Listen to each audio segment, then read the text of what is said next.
KÆWÀÁ Media. Ẹ kú dédé àsìkò yìí níbi gbogbo tí ẹ ti ń gbọ́ mi káàkiri àgbáyé. Ètò Yorùbá Dùn ló dé sí etí ìgbọ́ wa. Èmi ni Olúwayẹmísí Elizabeth tí gbogbo yín ti mọ̀ sí Àpèkẹ́ Elédè. Nínú àwọn ẹ̀kọ́ wa tí ó ti kọjá, à ń ṣe àgbéyẹ̀wò àwọn iṣẹ́ ìṣẹ̀ǹbáyé, àwọn iṣẹ́ tí a mọ̀ sí iṣẹ́ abínibí, àwọn iṣẹ́ tí a jogún bá láti ọwọ́ àwọn ìyá ńlá wa àti àwọn bàbá ńlá wa. Ní ọ̀sẹ̀ tí ó kọjá, a kẹ́kọ̀ọ́ lórí iṣẹ́ àgbẹ̀. Lọ́sẹ̀ yìí, a fẹ́ wo iṣẹ́ ọdẹ.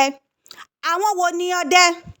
Ọdẹ ni ó máa ń lọ sínú igbó láti lọ pa ẹran fún jíjẹ òun àti ìdílé rẹ̀ àti fún títà láàrin ìlú. Iṣẹ́ ọdẹ jẹ́ iṣẹ́ tí ó léwu púpọ̀. Ẹni tí kò bá gbójú gbóyà tàbí tí ó ní oògùn kò lè ṣe iṣẹ́ ọdẹ.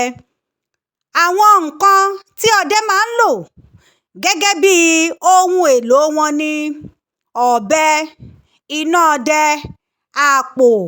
Wọ́n tún máa ń lo ajá àti àwọn ohun mìíràn.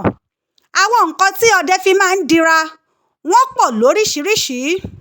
Àwọn ni ìgbàdí, òrùka, ìfúnpá, àfẹ́ẹ̀rí àti bẹ́ẹ̀ bẹ́ẹ̀ lọ.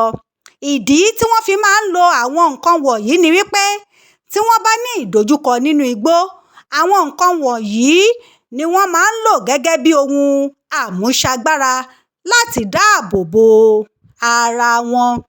Kò sí ẹran tí ọdẹ kò lè pa nínú igbó.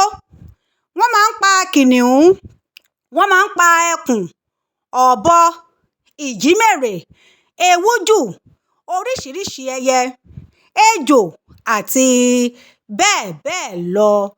Bí ọdẹ bá lọ sínú igbó tí ó pa ẹran, ó jẹ́ àṣà wọn láti fún ará ilé jẹ nínú ẹran tí wọ́n bá pa.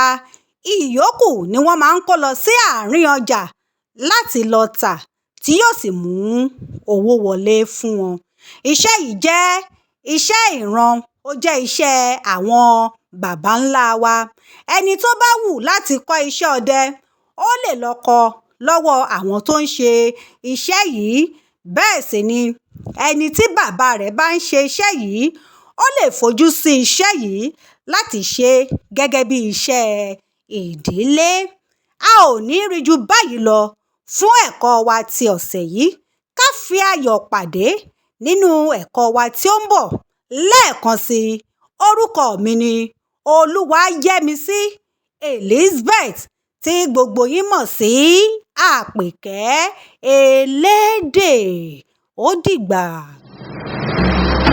KÆWÀÁ Media.